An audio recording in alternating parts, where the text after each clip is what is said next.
Hello दोस्तों, नमस्कार। मैं हूं तिवारी। स्वागत करती हूं अपने यूट्यूब चैनल पे। आप सभी का एक बहुत ही प्यारा गारी गीत लेके आई हूं। कैसे लगेगा कमेंट में जरूर बताना।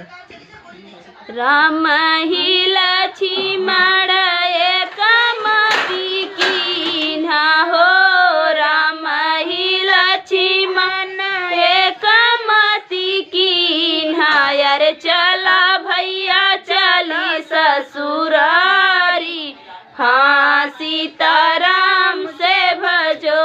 हाँ जी चला भैया चली ससुरारी, हाँ सीताराम से भजो।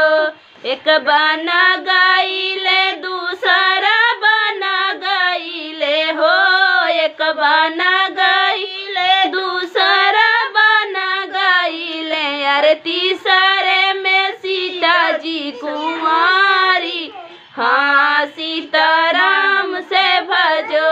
अरे तीसरे में सीता जी कुमारी, हाँ सीताराम से भजो।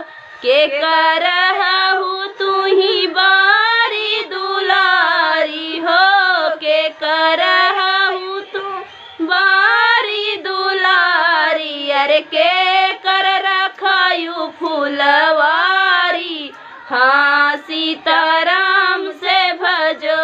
हाँ जी के कर रखायु फुलवारी, हाँ सीताराम से भजो।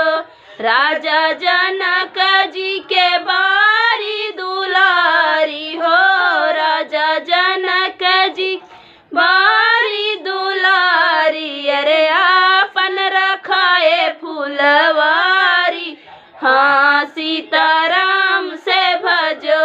हाँ जी आपन रखाए फुलवारी, हाँ सीताराम से भजो। जब तू ही आहू राजा जनक दुलारी हो, जब तू ही आहू राजा जनक दुलारी। अरे आवा बैठा बगले हमारी, हाँ सीताराम से भजो। हाँ जी आवा बैठा बगले हमारी, हाँ सीताराम से भजो। कैसे के बैठी राजा तोहरे बगलियाँ हो, कैसे के बैठी राजा तोहरे बगलियाँ। अरे अब ही बाटी बारी कुंवारी, हाँ सीताराम से भजो। हाँ जी अब ही आई बारी कुंवारी, हाँ सीताराम से भजो।